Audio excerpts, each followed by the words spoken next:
Hi, you're very welcome. And in this video, what I want to show you is how you can create a list of dates that only include weekdays. So that's kind of Monday to Friday and excludes Saturdays and Sundays.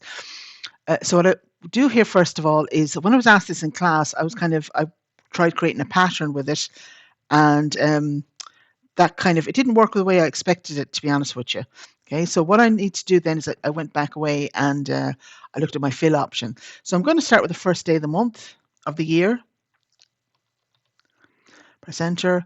And what I need to do is I just need to highlight, let's say I want to do the full years. So I'm just going to go all the way to the bottom, maybe down to this one. So if you're, less experienced with Excel, this might be a good option for you. 6. And just go back up again. And then I just come up here to home. And then I come over here to fill. And then I do fill and I do fill series. And I just say weekday. So I choose weekday from the drop down and I click OK. So it generates a list of drop downs of weekdays for me. And what I can do then is I just want to do a quick test, just equals text. This one, and this will just show me the day of the week. And then I just go DD and then close this. And then Thursday looks good. And let me just have a quick drag down.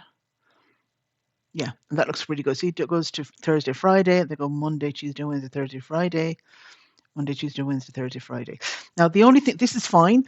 And if you're kind of less experienced, what you probably need to do is maybe just go and then remove bank holidays from it. That might be the easiest thing to do.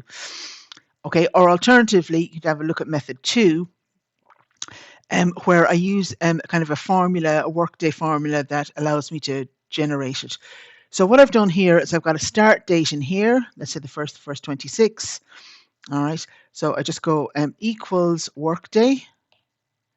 All right, and the workday function just basically shows me number of working days. And I'm going to use this. I'm going to do my start date and go -1 because the workday function basically just shows any working days after the particular date you specified, comma.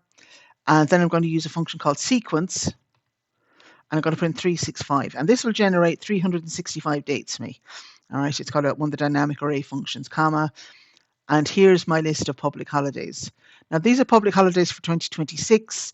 So if you were doing this again, let's say for next year, for 2027, you'd have to update that range as well. So press enter. Okay, let's come up with that. Now, sometimes when you're doing the sequence, it doesn't do the dates. It doesn't change the dates automatically. Sometimes it comes out looking like this. All right. And if that happens, what you need to do is you just need to come back up here to home and then come over here to number. And then I just change it to short date. And that generates all that for me. And of course, if I come along here then, and if I change this date, you can see there, it actually updates all those ones as well.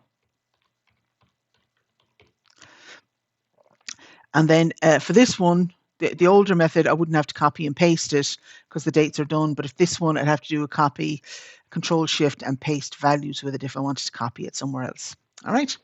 I hope you find that useful. As always, comments are welcome, etc., etc. Mind yourself and take care.